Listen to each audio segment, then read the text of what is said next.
প্রধানমন্ত্রীর কার্যালয়ে ব্রিফ করছেন উপদেষ্টা মাহাদি আমিন। সরাসরি যাচ্ছি সেখানে।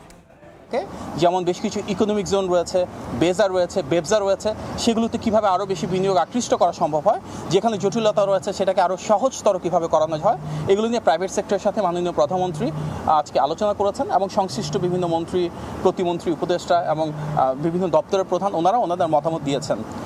সামনের দিনগুলোতে আমরা চাই মাননীয় প্রধানমন্ত্রীর নেতৃত্বে এমন একটি রাষ্ট্র ব্যবস্থা যেখানে প্রাইভেট সেক্টরের জন্য আমাদের সরকার থেকে পলিসি সাপোর্ট থাকবে এবং প্রাইভেট সেক্টর গ্রো করবে।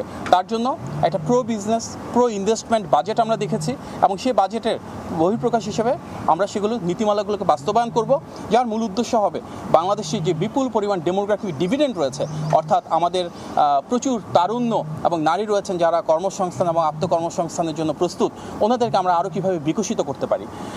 আমাদের জনবান্ধব সরকার, জনবান্ধব বাজেট এবং জনবান্ধব যে নীতিমালা রয়েছে সেগুলো কার্যকর করার এই পথযাত্রাকে প্রাইভেট সেক্টরের যে রিপ্রেজেন্টেটিভরা আজকে এসেছিলেন ওনারা আন্তরিকভাবে ধন্যবাদ এবং সাধুবাদ জানিয়েছে।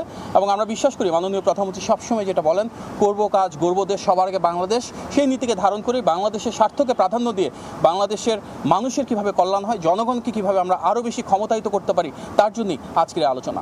আপনাদের সবাইকে অনেক ধন্যবাদ জানাচ্ছি এবং আজকে অনেকটা হঠাৎ করে উপস্থিত হলেন, সেই জন্য আবারও রুমন ভাই, রনি ভাই, নাজমুল ভাই সহ প্রেস টিমে যারা রয়েছেন আপনাদের সবাইকে কৃতজ্ঞতা। আসসালামু আলাইকুম। একটা প্রশ্ন যারা আসলেন তাদের পক্ষ থেকে কোনো ধরনের প্রস্তাব দেওয়া হয়েছে কিনা, বা সরকার কোনো চূড়ান্ত তাদের কোনো ধরনের প্রস্তাবের আলোকে কোনো সিদ্ধান্ত জানিয়েছে কিনা?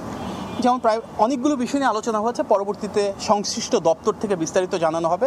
যেমন প্রাইভেট সেক্টর থেকে একটা বলেছে যে আমাদের যে পোর্টরা রয়েছে, একটা এক্সাম্পল হিসেবে বলি চিটাগাং পোর্ট কিংবা ঢাকা এয়ারপোর্টে সেখানে যে কমার্শিয়াল অ্যাক্টিভিটিসগুলো রয়েছে আমদানি রপ্তানির জন্য 24/7 সার্ভিস করা যায় কিনা।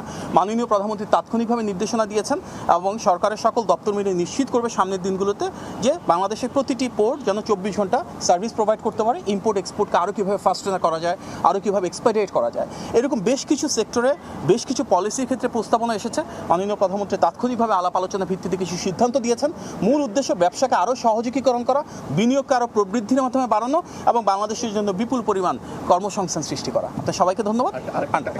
আমেরিকার সঙ্গে বাংলাদেশের প্রধানমন্ত্রীর কার্যালয়ে ব্রিফ করছিলেন উপদেষ্টা মাহাদি আমিন। আমরা সরাসরি সেখানে সংযুক্ত ছিলাম।